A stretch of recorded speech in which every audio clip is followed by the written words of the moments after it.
Okay.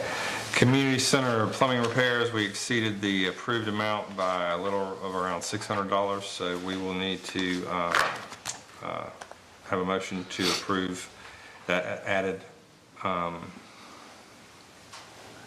the addition to the bill for the community center plumbing repairs have already been done. So up to $700 approved. Let's say 800 to cover. Okay, do I have a motion? So moved. I have a motion, do I have a second?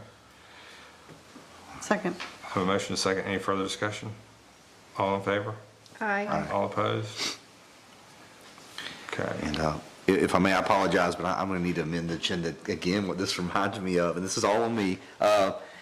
We have the Firefly Trail Ticket to Ride event that's been going on for many years, and I guess it's become so routine here, and I've been involved with it that I didn't think to bring it up for a vote. But since we're voting to approve the Gambler Run, I think we should probably officially vote to approve that. I've already talked to Wendy. We've got the depot reserved like we normally do. It's just setting up a couple of tents out there and a SAG. It's just a SAG stop, really, is what it is. But they're coming through Winterville. I've already spoken with the chief, who can provide a little bit of traffic assistance in the morning from 8:30 to 10ish at 5 Points and Arnoldville Road. So all that's taken care of. Everything's scheduled and everything except for a vote of approval, which I apologize for not getting it on the agenda. But I'd like to make a motion to amend the agenda that we approve the Firefly Trail Ticket to Ride for Saturday, March 25th.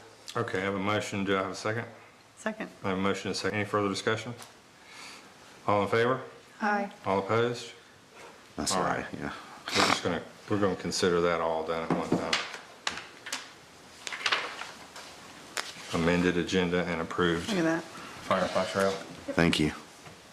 Tim, if you disappear, my computer has 5% battery life. We'll miss you. So all the reports have to be done. Everybody has a 1 minute for their reports tonight. Okay. All right, so that concludes the new business portion of a very loaded. So committee reports, public finance, councilpersons Pierce, Tomlin, and Johnson. I can speak on that briefly. As we approved earlier, a financial audit, and we had a good report from our auditor at our last meeting. We're in good shape. We have a good amount of reserve funds, and we came in slightly under budget. So good news there. And if anybody wants the details, they can always come by City Hall and review the financial reports in person. That concludes my report. All right, thank you for that. Public safety, councilpersons Mooney and Pierce, Tomlin. Yeah, so first, just want to thank Chief Painter for providing council the information about the promotions and how that all works, because that was not knowledge I had. So happy we're able to support there. Also, we have reports for the last month for public safety from both fire and police. If anybody's interested in those details, they are available at City Hall. I think that's it. Okay. Does that conclude your report? It does. Yes. Public Works, councilpersons Johnson and Metzger. I know you got that, Bruce.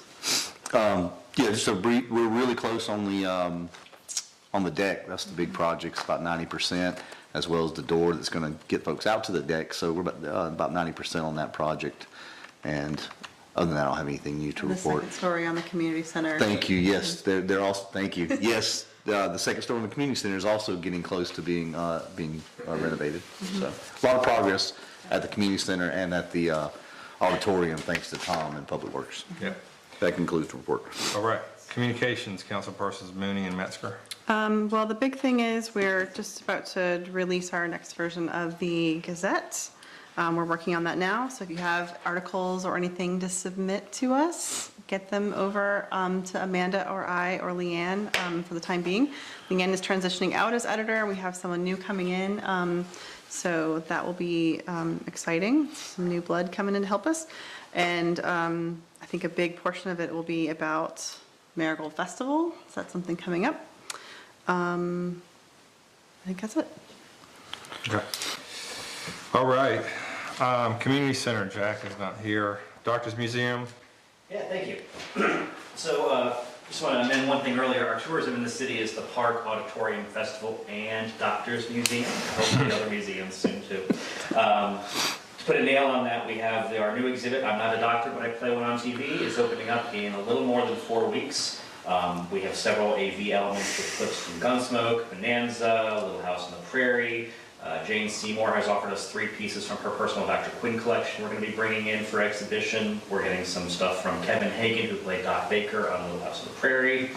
So it's going to be a really neat exhibit, and I think it's going to be a pretty big draw. I'm going to start promoting it at regional tourist centers, and then in print media and TV, radio media locally in about a week or so. We're also going to be featured in National Museum and Medical History publications for promoting it. So I hope that for the 3-month run that we have it open here, we're going to have a good bit of out-of-towners coming to see what we have. Opening the same day, April 15th, is the Charles and Kim Birch Botanical Medicine Garden. They have secured the naming rights for it, and the generous use of part of the museum.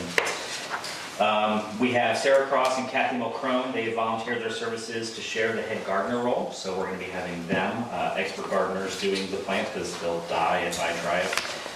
Maureen O'Brien, who is the curator of the UGA Founders Garden, is also continuing to lead our advisor group on which plants to use, how to care for them, things like that.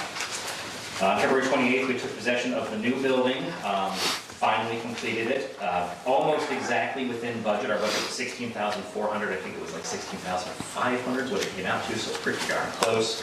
And 85% of our collections are now rehoused inside. I'll be getting the rest of them moved in probably later tonight.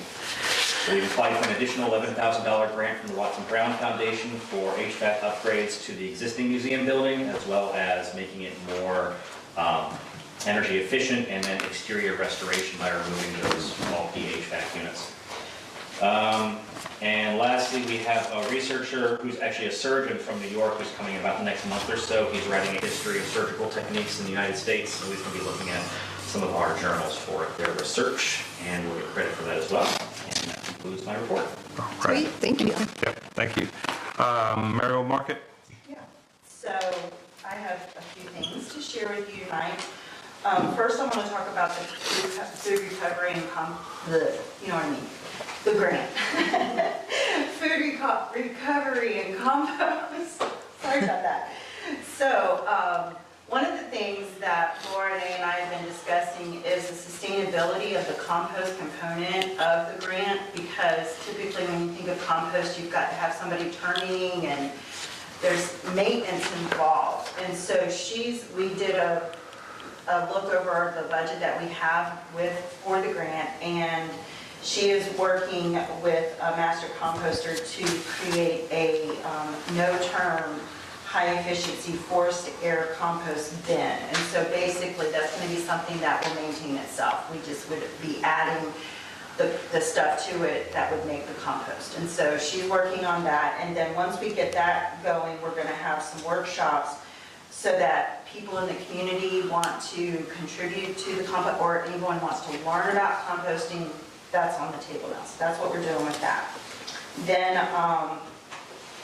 we have Wellness Wednesdays in partnership with Shawana Johnson, our neighborhood leader. And so far, over the past few weeks, we've been helping about 27 families each week. And we're looking to get more that will actually come to the bank to get the wellness items that we have, whether it's free food and other resources.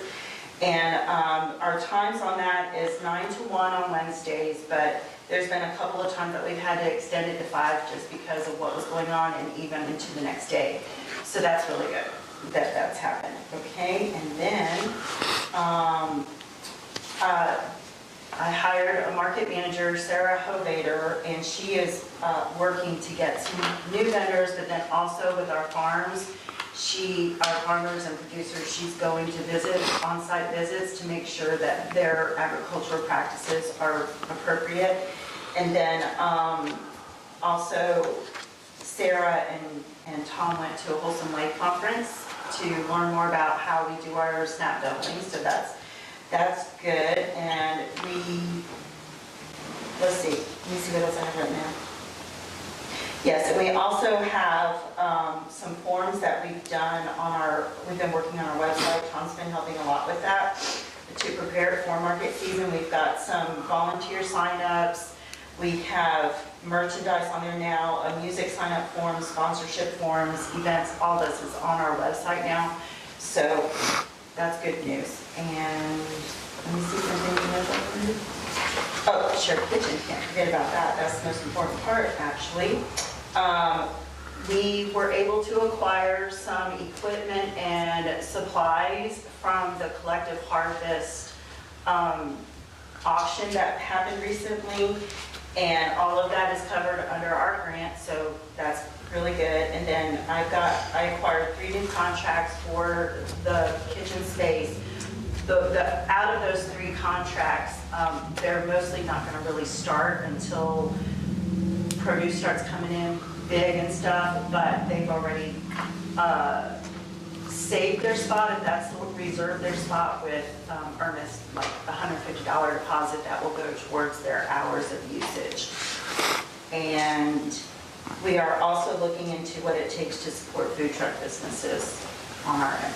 So that's the things that we've been doing, and that concludes my report. And Great. April 15th, right? April 15th is opening day, and it's going to be a big day for the whole city. Whole I'm city. excited at how we can make that even better.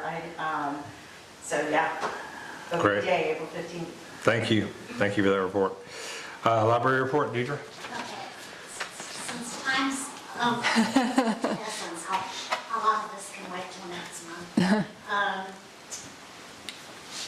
Ken Story's photographs will be hanging through the end of this month. Awesome.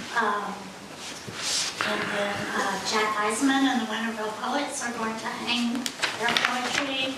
They want to have a reception, so that date is to be announced when they decide. We have a new chair for our advisory board, Ellen Derwin, and we have a new meeting date. We're now going to meet the first Thursday at 6 p.m. for each of the 4 meetings. We have a new chair for Friends of the Winterville Library, Ashley Graham. And starting in this month, my assistant Sam Watson is going to Winterville Elementary to promote the summer reading program. And so she'll be going March, April, and May, and she'll be reading stories, and she'll be there all day. So she can hit every grade. Oh. And Sam is also running the Teen Makers Market, which is on April 15th. We have 13 signups so far, and we have students from Oconee County High School, Madison County, Boulevard County, and we're going to work a little bit more with Clark County with Cedar. Nice. Try and get some kiddos from Cedar. And what we're really working on now is planning for summer, but I can save that for next month.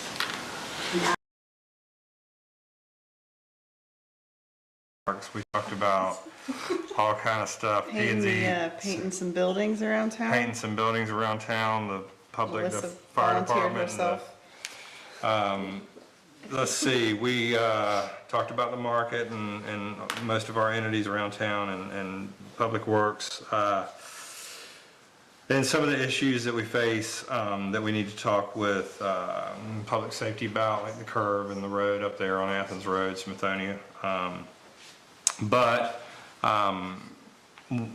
we covered the budget and of course these projects that we just talked about tonight and voted on. And the city does have a lot to look forward to. And we will continue to have these projects coming to us. And we did work through that. Probably could have done a better job if we had staff and if we had a whole lot of people working a lot more hours to dedicate to something that big. But they're going to continue to come at us. So the city needs to be ready for that and the public needs to be ready for that and work with us and help us get what we can for you, our citizens here in the city, and welcome new citizens as well to the city. So I think that was, what month is this, March? We usually down the Fountain Green, but we'll talk about the fountain at the next meeting. And I don't know of anything other than Marigold Festival and getting ready for that. For Front Porch Bookstore, first concert, April 1st. That's right, April 1st, first concert, and then April 15th, a lot going on. Any other, Yeah, we have a couple other events coming up in our Okay. auditorium. oh, yeah. We've got Oh, yeah. What do we have? Randall Bramlett on the 24th. the Rock the Arc benefit, Yeah, Rock the Art and benefit. then Tieta. Tieta Irish Band coming April 6th, which will be great in the auditorium. So both of those concerts are exciting to have those. And we have a lot more opportunities that we're looking at with Aubrey Entertainment and some other acts that have approached us directly. So good stuff. Marigold Festival coming. Spring is coming here. Taking a little pause this week, but here. So everybody get ready to volunteer and plant marigolds and be a part of everything that's going on in the spring and into the summer. So any public comments? Any announcements? Do I have a motion to adjourn? So moved. I have a motion. Do I have a second? Second. Any further discussion? All in favor? Hi. All opposed? Meeting adjourned.